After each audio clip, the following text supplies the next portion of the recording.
é uma constante que conhece, que de facto é o significado do verbo conhecer. Porque essa presença tudo conhece, desde os pensamentos, sejam eles quais forem, às emoções. Eu sou consciente de todas as minhas emoções. Eu sou consciente de todos os meus pensamentos. Eu sou consciente do mundo externo que me rodeia. Eu sou consciente das sensações corporais. Os joelhos doem, as costas estão confortáveis, a brisa no corpo. Eu sou consciente. Então, o ser é consciente. Este ser, que é o significado da palavra eu, porque eu sou, seja lá a ideia que exista na mente de cada um de vocês, relativa ao significado do que é que eu sou. Uma constante é eu sou. Eu depois posso dizer eu sou homem, eu sou mulher, eu sou jovem, sou velho, eu sou médico, eu sou professor. Tudo isso é um acrescento que varia, mas o eu sou mantém-se.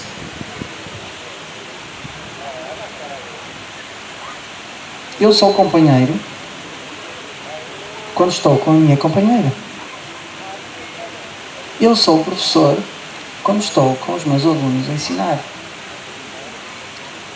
Eu sou palestrante quando seguro no microfone e palestro. Eu sou ouvinte quando estou sentado a ouvir. Eu sou homem relativamente ao sexo do meu corpo. Eu sou jovem relativamente à idade do meu corpo. Estão a ver que o eu sou permanece sempre constante. O eu sou permanece, não muda. Tudo mais que vem depois é um acrescento. Depende do ponto de vista. E este eu sou conhece, é consciente. Então, o ser é conhecer. Porque eu sou consciente. Porque eu conheço tudo. Não interessa o que eu conheço, eu sou consciente.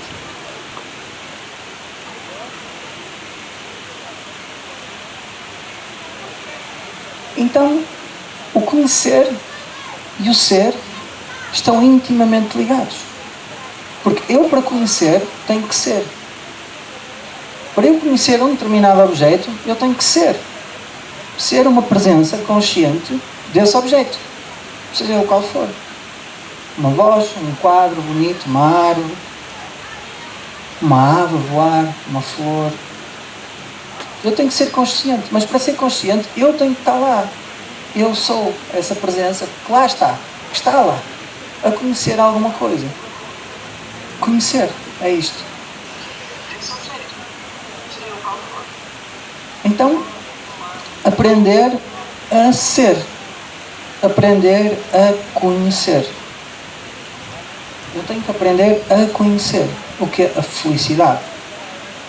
Já não é mais aprender a ser feliz, é aprender a conhecer a felicidade. E agora vem a última palavra da frase, aprender a ser feliz. O que é isso? Quando nós olhamos para as crianças a brincar, não é? As crianças são felizes espontaneamente. Elas brincam num mundo imaginário, ou até real, e são felizes. Completamente felizes e desprendidas, são. O que é que nós, adultos, temos que aprender a ser felizes? O que é que se perdeu? O que é que se perdeu desde criança até agora? Porque, de facto, aprendemos tanta coisa na nossa vida, tanto. Há pessoas tão capazes do ponto de vista intelectual, que sabem tanto. E muitas delas são infelizes. Estatuto, poder, dinheiro, sabedoria, livros, várias línguas que muitas pessoas falam e, no entanto, infelizes. E isto é um facto. Não é uma ideia minha, isto é um facto. Nós conhecemos pessoas assim. Trabalham, os filhos já estão casados. E nós perguntamos, tudo bem? Sim, está tudo bem. Então, os teus filhos, já estão casados, que bom. Deve estar contente. É, mais ou menos. Eu sei, falta alguma coisa. Falta alguma coisa na minha vida. Mas tens tudo. Tens uma casinha confortável, um carrinho, os teus filhos já estão bem. Ai, mas não sei, falta alguma coisa.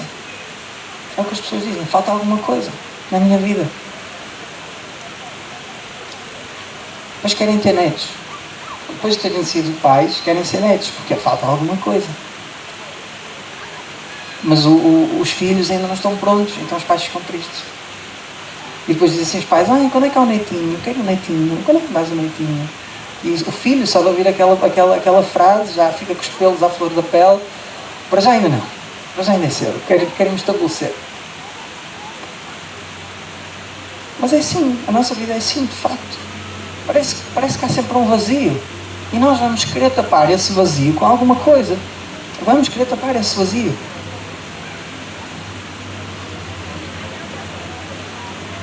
Porque esse vazio existe. Não podemos negar que esse vazio existe.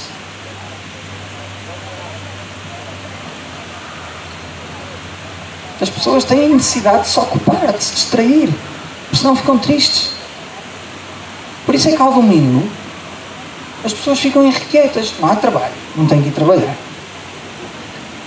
E depois têm que ir ao jardim, têm que fazer qualquer coisa, têm que se ocupar. Ficar em casa no sofá sem fazer nada não dá. Eu não vou ficar em casa no sofá sem fazer nada. Mas então porquê? Porquê? Eu pergunto. Qual é o mal de ficar em casa no sofá sem fazer nada? Se a pessoa está contente, fecha os olhos e está feliz. Com os seus pensamentos, com as suas ideias, com a sua imaginação. Pode escrever poemas, por exemplo. Pode cantar sozinho, de alegria. Está bem. Porquê? Porque a pessoa não consegue, tem que se distrair, tem que se ocupar com alguma coisa. Porquê? Porque há um vazio. Esse vazio vai ser ocupado com uma distração qualquer. E se estiver a chover, vai arrumar o quarto ou a casa. Tem que se ocupar com alguma coisa. Mudar os móveis de lugar. Porquê? Porque há um vazio, há uma insatisfação.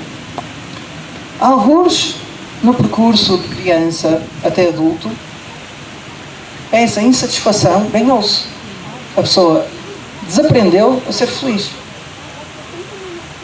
E vive no seu mundo mental de preocupações, nas coisas que deviam ter sido resolvidas e não ficaram, naquilo que aquela pessoa me disse e que devia ter dito e que eu devia ter dito. E a pessoa vive num mundo diferente, no mundo de criança, que é um mundo espontâneo. É um mundo de viver o momento. Muitos de vocês vão para o trabalho de carro, chegam ao trabalho e não sabem como é que chegaram. Já estou aqui. Porquê? Vão no carro a pensar em tudo, menos no trajeto. Porquê? O mundo mental. Vivemos no mundo mental. No mundo das nossas ideias. No mundo das preocupações. No mundo das culpas, das dores do passado. Ou então, vivemos no mundo do futuro, nas nossas ansiedades, as coisas que ainda não temos e que gostaríamos de ter. Ou as coisas que temos, mas que não queremos ter.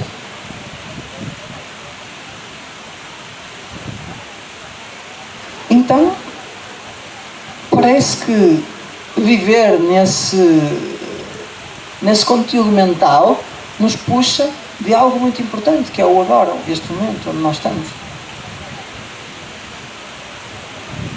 E parece que se sairmos desse momento, desse agora, desse instante, que as preocupações tomam lugar. Automaticamente. As preocupações puxam do agora e eu vivo num mundo mental. Então nós temos que aprender uma forma de voltar a ser crianças. Temos que aprender a ser crianças outra vez. Um corpo adulto, uma estrutura cognitiva adulta, uma estrutura familiar adulta, mas um coração de criança, uma espontaneidade, um viver o momento, conseguir olhar os olhos de alguém, estabelecer um contacto genuíno com aquela pessoa, procurar saber como a pessoa está.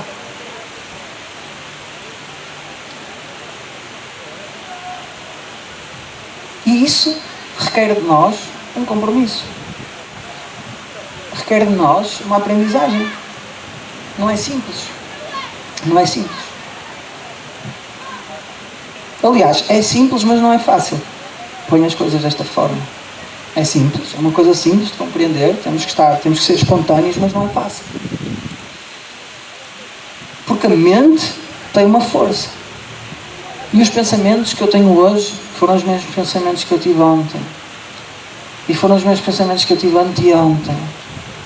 E antes de anteontem. E na semana passada. Eles repetem-se. As preocupações repetem-se. As ansiedades repetem-se. As dores repetem-se. É sempre a mesma dor daquela pessoa que vem à tona. É sempre o mesmo desabafo. Ou são sempre os mesmos desabafos. Não é verdade?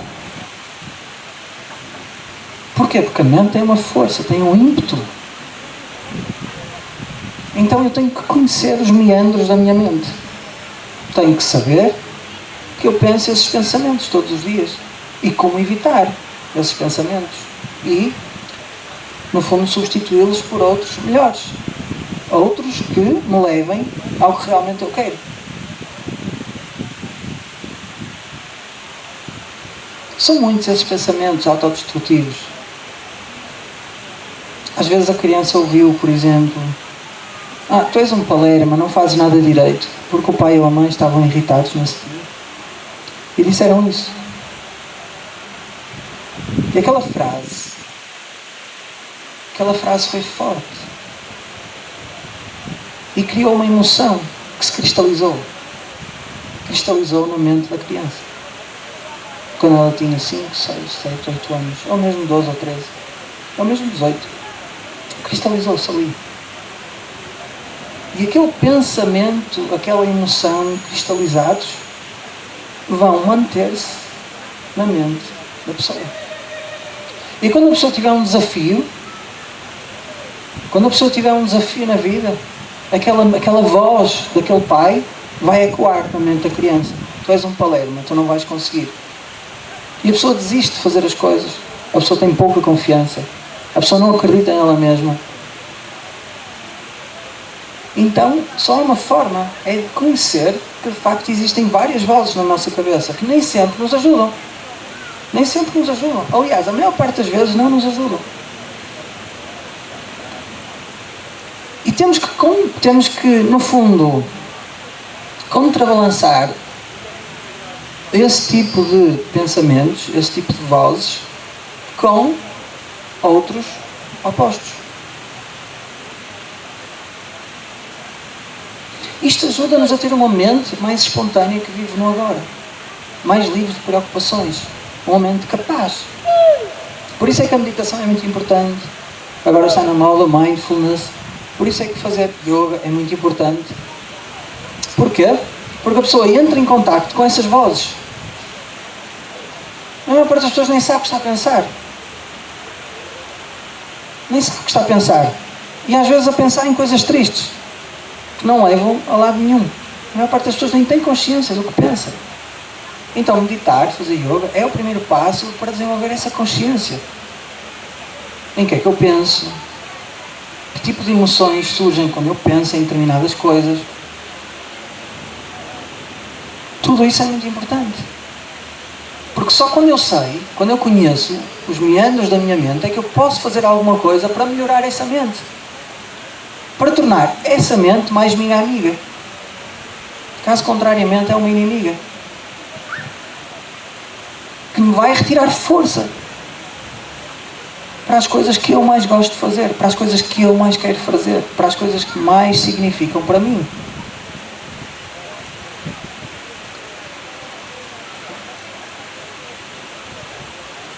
Então eu tenho que aprender a gerenciar o meu conteúdo mental. Tenho que aprender. Tudo isso é um processo. Não é fácil. E o primeiro passo para isso é estar consciente desse conteúdo mental. Eu tenho que saber qual ele é. Qual é esse conteúdo mental? Para depois poder agir sobre ele. Melhorá-lo. Então, ser feliz começa por aí.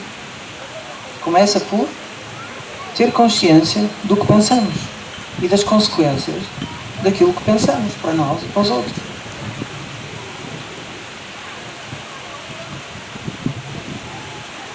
Existe uma história muito bonita. Todos já ouviram falar do Buda, que deu origem ao budismo. E então havia um tipo que não gostava do Buda, não gostava dele. E um dia foi extremamente mal educado com ele. Chegou mesmo até a ser agressivo, um dia. E depois as pessoas protegeram o Buda e aquilo morreu ali. E como o Buda era um ser extremamente compassivo, com um poder de prece enorme, naquela noite a pessoa que o agrediu verbalmente, quase fisicamente, arrependeu-se imensamente por ter sido injusto com uma pessoa santa. E no dia a seguir quis ir pedir desculpa ao Buda. Quis ir lá pedir desculpa. E foi pedir desculpa. E o Buda disse assim: não há nada para desculpar. Mas então eu ontem fui tão agressivo contigo. E não estás zangado? Não, nada. Porque o Buda de ontem não é o Buda de hoje. Ontem foi ontem. Hoje é hoje. Eu hoje já sou uma pessoa diferente. O Buda não ficou a pensar na agressão.